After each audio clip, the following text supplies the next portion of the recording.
Nice. We got Yuri vampires. We got Yuri vampires and Call the Night. I ship it. I ship it. I think we got pretty much a sense of that with the first season. It did seem like Kabra, at least with Nazuna, seemed to be very attached to her. But I think with what we get with this episode, episode 4 of Call the Night Season 2, is not necessarily a love for Nazuna, but a protective nature of Nazuna. And that is in the fact that, yes, in this episode, through our backstory of Kabra, we find out why she's so obsessed with Nazuna. And it's not an element of jealousy with Ko, even though it gives a sense of that at the beginning of this episode. I think it's more of a fact of sister of the one that I love. This is a sister of the one that I love. Because yes, in this episode, we find out that there is this Haru Nanakusa.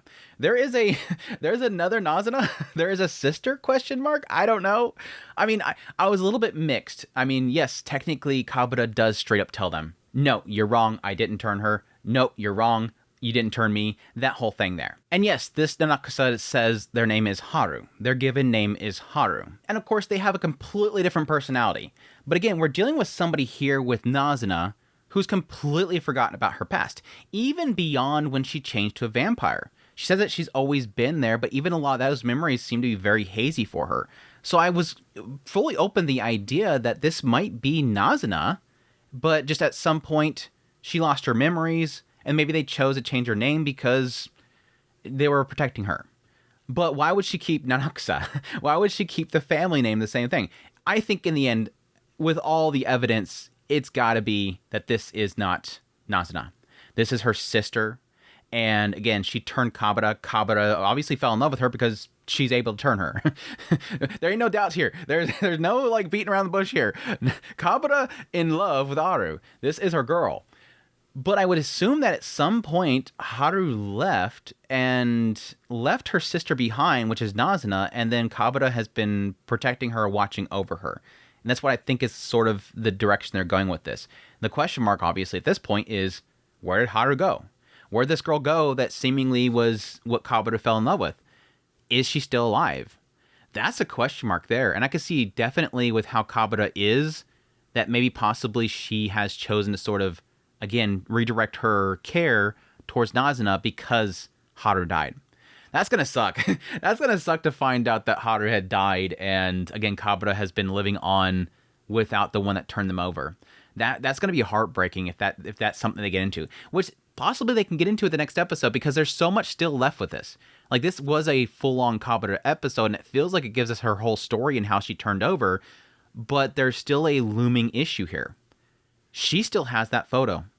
And I'm 100% sure that photo is going to be her weakness. That if she's come to that hospital, I'm not sure why she wouldn't go directly there. It seems like she's working there, or at least maybe she was just managing her blood. She purposely came there. You would assume that she's coming there to get the photo because it's her weakness. Why hasn't she destroyed it yet? And I think that means that possibly in the next episode, since we kind of just left it on her being changed, hopefully the next episode opens up with further details. That Nazuna is going to continue to see more memories, and that's going to lead into what happened with Haru. What is Haru's ties in possibly with Nazuna if it's a different person / sister? And then what happened to Haru? And then ultimately, hopefully Ko, Nazuna, somebody brings it up. Why haven't you got rid of this thing yet? It's obvious the reason that she hasn't got rid of it yet is because it's extremely precious to her. This is like on leaps and bounds above anything else here because this is her last, seemingly, last photo that she has of the one that she loves. This is my dear Haru, who I'm in love with. I am her offspring. This is the person that I have done the lewd act of blood-sucking. She's not going to want to give up this photo. And I'm kind of curious if it'll turn into a thing where she chooses to keep it despite that weakness. And again, if Haru was her everything and Haru is gone, she might not want to get rid of that. And I think that's the reason why she's kept so much of that blood, which makes me really curious, like, why is that much blood in there for you? This girl seemingly, obviously, was losing, like, blood, and she's very weak. Why was she giving that much blood? Unless it was just one bag. She had a thing full of a bunch of blood, but it could have just been somebody else's blood. She has so much blood there, and she's keeping it, where it's interesting because everybody else is forgetting their memories. She's continuously looking at the memories. And again, I think it is just to relive this one experience that she had with the one that she loves, which is very interesting. And I totally get I totally get why she fell for Haru. Like, man, she was very interesting. Again, it sucks to find out that again, assume that it's a different person than Nazuna, because that personality was so different.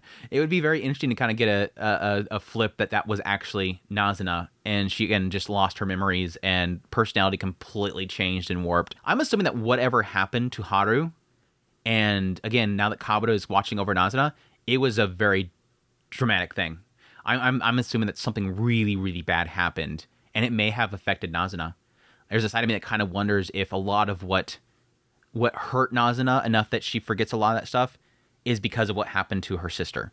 And that could get into something that could be decently dark. Like some big epic battle happened, vampire hunters happening. I would assume it's probably just internal conflict within the vampires. Maybe possibly whatever kind of built the current system they have of being careful about how many people you turn, not drawing the attention of the people. That could be all tied together. But it's curious why Kabra was keeping that such a secret. She says she just didn't want to talk about it. And it makes sense. It's nothing to do with Nazuna. If it was just about Haru. But there's another side of me that's kind of, you could have told her that she had a sister. At least told her she has a sister. But yeah, anyways, overall, really, really good episode. I guess to kind of get a little jump through of each of the scenes. I'm not going to go in like great detail of each of the scenes. But I loved a lot of these scenes. Like the very earlier moments. What I really liked about the earlier moments, yeah, obviously seeing Nazuna in a nurse outfit. Chef kiss. Nazuna specifically in a nurse outfit, because again, we do get a lot of Haru in a nurse outfit. But no, she tells him not to go to that one room. And I love when they're looking around, you have these brief shots of Kabra. And again, it's trying to build up this tension that Kabra is jealous. That she does want Ko's blood, or at least doesn't like the idea that Ko is around Nazuna. She wants Nazuna all to herself, which, by the way, for any of those that watched the OP, that was a little bit of a troll. I like the fact that technically the OP wasn't a spoiler. It was a troll. It was a troll. The idea of like, oh my gosh, so yeah, Kabata really likes Nazuna because she's on top of her in the OP. Oh, that was Haru.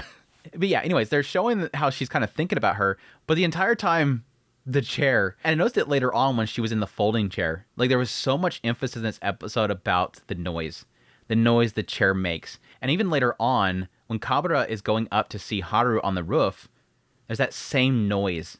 And I think it was the emphasis of that noise was her friend creaking around the chair. It's like this unsettling noise that just kind of unnerves you. And that's the same with Kabara. Unnervingness of the fact that what's going on with Nazuna, or at least Haru.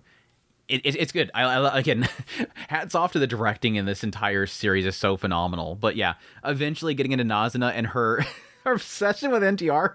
We found out in this episode that Nazuna has an NTR fetish. But it's not that she wants it happening. She doesn't like it in reality. She likes it in fiction. She's like, I don't like the idea of people getting it mixed up. You have to keep fiction separated from reality. She doesn't like it. And he's like, oh, so that means you really like true love. Sizzle. She's so cute. Nazuna's so freaking cute. But anyways, yeah, they're debating if they want to go in the room or not. Now, here's the thing that's kind of throwing a little bit of curveball into this whole situation with Haru being separate from Nazuna. There's a lot of emphasis in this episode of Nazuna recalling things about Kabra, which it's odd that, honestly, that Ko is thrown off by this, because you would assume, and I think he even questions at some point, the assumption is that these girls, these vampires, they know a lot about each other. They may hang out often. I mean, the main group that we have is always hanging out. Yes, Nazuna was the outsider, but there could have been a time where she was hanging out with them all the time. Again, she just forgot about it, or maybe she changed or whatever. But there's a lot of emphasis here that she keeps recalling things. Like, even like the, hey, do my hair later. Why did I think about her doing my hair? Yeah, she's always been that way. Why did I think about that? There's just, it's odd that, like, out of nowhere, suddenly she keeps thinking about all this stuff. And it makes sense because it's the first time, technically, we've actually seen the two of them in kind of close proximity. It's not like we've really had many scenes with both Kabara and Nazuna together, except for back when Nazuna was trying to keep them from taking out Ko. So it makes sense that now it's suddenly popped into her head because she's interacting with Kabara for once. But yes, going back to what I was saying earlier, I think there is an interesting thing here about why she's thinking about this stuff so much when we've made this separation between Haru and Nazuna. But it technically works, again, to my theory, that Haru possibly had Kabara specifically take care of Nazuna in her place. That if she had to go somewhere, or if she was getting taken out, she may have asked Kabara, please take care of my sister. Please take care of Nazuna. And thus, for a long time, again, that gap where Nazuna seemingly has forgotten about her past, Kabra was taking care of her. No more interesting that if Nazuna as a human was being taken care of by Kabra, and then eventually, yeah, she lost her memories when she changed. But anyways, I'm digging too much in that. But yeah, Ko is obviously acknowledging that this seems like there's some sort of connection between the two of them. And so I have to go to the bathroom. Nazuna's like, okay, no, I have to use the restroom. All right, let's go. I want a Nazuna backpack. Like the entire time he's been in this hospital, it's like everywhere he goes, he's got Nazuna as a backpack. I love Nazuna backpacks. But yeah, eventually he gets able to go there alone, gets snatched up by Kabra. Nazuna gets freaked out by what I'm assuming is somebody on crutches. It looked like something with long arms, but it was obviously somebody on crutches. So I'm guessing it's just a random patient. I'm assuming it's probably not going to be somebody special. But yeah, she runs into the room, ends up finding the photo. In the meantime, Ko has a little conversation with Kabra. Absolutely not. Where the hell did you get that idea? I like how brutally she just shuts it down. What the heck? You think that she fell in love with me? And then sure enough, Nazuna comes in and says, nope, you fell in love with me. Like, is this a contest or something like that? It was super dorky, and the both of them getting embarrassed exactly the same. So alike. But yeah, that's when she said, okay, yeah, I just didn't want to talk about it. Ends up taking to the room, brings out the blood, has Nazuna drink it. Interesting, yeah, they've established before that when Nazuna drinks Ko's blood, depending on his mood and his emotion, it tastes different. But I don't think they've ever established the idea that they're able to actually look into their memories. She says what they feel and all that kind of stuff, but I don't think they've ever established memories. But yeah, she's able to actually look into Kabra's memory, which we see that she was very, very ill, very sickly, gets, has to go to the hospital all the time, and she has a lot of problems with her friends. And it seems like Haru was there to sort of support her the entire time. Really loved Haru's character, absolute sweetheart, and the idea that everything that she's sort of struggling with or going through, she's there to support her. Yeah, my friends went on their little trip alone without me. It's fine. I always break promises. Make promises with me. And she's about to the point where she wants to give up on promises altogether. Like she says at the very end, there's all these things that she hates. Promises was one of them. That I hate making promises and I always break them. Well, make a promise with me. If you break the promise, I know where to find you. You're not going anywhere from this hospital room right now. I'll find you. It was sweet. But yeah, getting to eventually where she's able to finally get out of there. And I've experienced this before. What I'm assuming they're kind of getting with these friends, is I feel like they're probably people that get self worth the idea of being this person that takes care of people. It's a nasty thing, but I've met people before where it seems like the only reason that they spend so much of their time and sacrifice so much of their time is to look better by the fact that they're taking care of somebody. It's literally like Kabra was essentially like their token injured person. Look how great we are because we take her everywhere. She's always so sick and it's a hassle and all that kind of stuff, but we take her everywhere with us. It's an ego thing. It's literally an ego thing. They want everybody to feel bad for them because they sacrifice that time. And they're such a good person because they sacrifice their time. That's what I'm thinking we're getting with them. Because again, when they're at that little bar and they're drinking and all that kind of stuff, and she goes off and she comes back, they're literally bad-mouthing her. Yeah, you see how slow she is and how pale she is. Yeah, she's super weak and all this kind of stuff. And yeah, always holding them back. But yet still, they come to her later on and apologize for what they said. They apologize for it. Please, come skiing with us. Come to hot springs with us. She's literally their little token sick girl. That's what they want. That's what they want from her. It sucks. Super nasty. And again, I've experienced this stuff. It is super nasty. It sucks because eventually you'll discover it. That's the annoying thing. Eventually, you think somebody's a good person and you tell other people about them. They're such a kind person. Man, they found that person. Man, this guy right here, he found the perfect wife.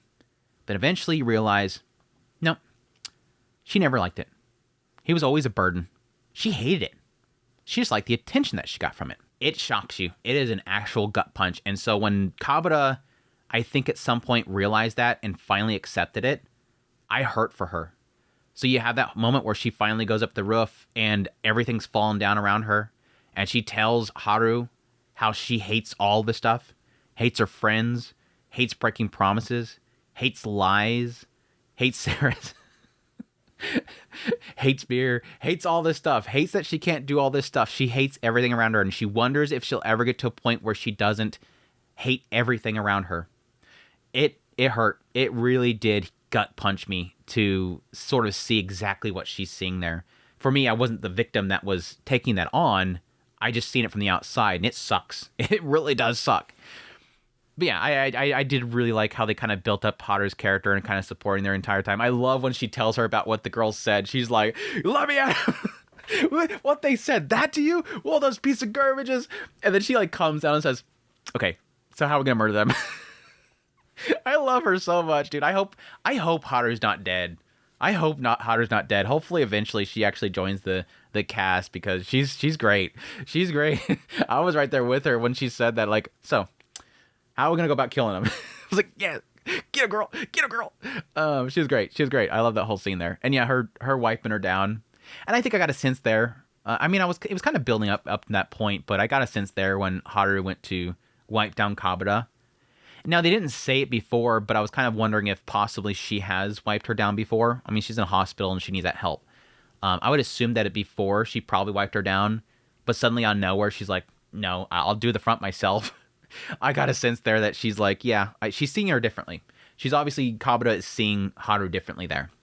But it was cute. It was really, really cute. And she did it anyways. Like, it implied right afterwards, like, cuts forward that she did it anyways. Kind of sucks that they didn't show more. I have to admit, it kind of sucks that they cut forward.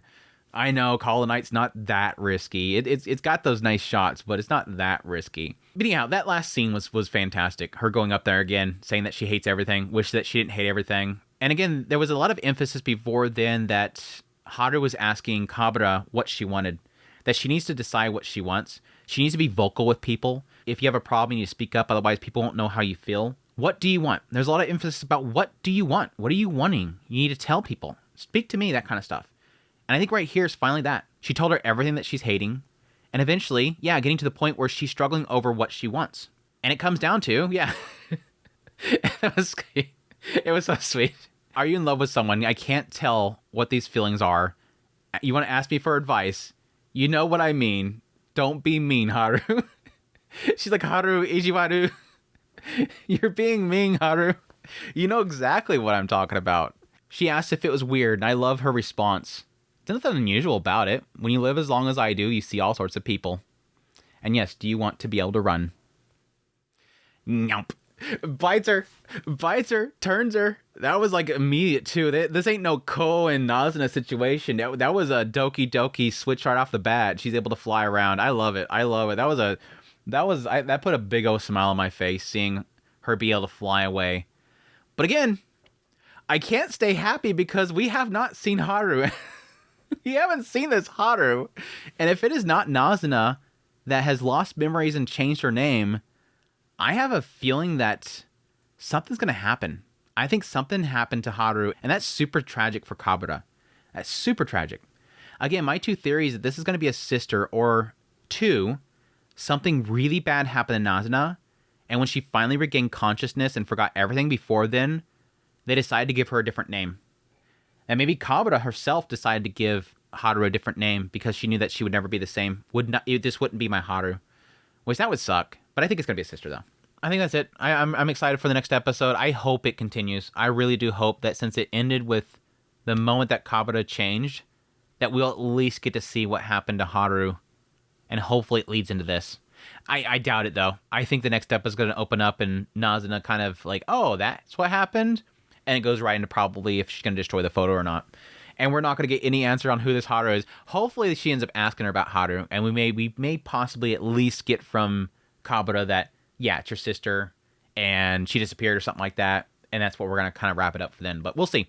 We'll see. Anyway, that's my thoughts on episode 4 of Call of the Night Season 2. Really enjoyed the episode. Hope you guys enjoyed this video. As always, it did hit the like button down below. If you are a source material reader, I don't need answers, by the way. But if you like this content, you want to support the channel more, become a member of the channel. But until next time, y'all take care.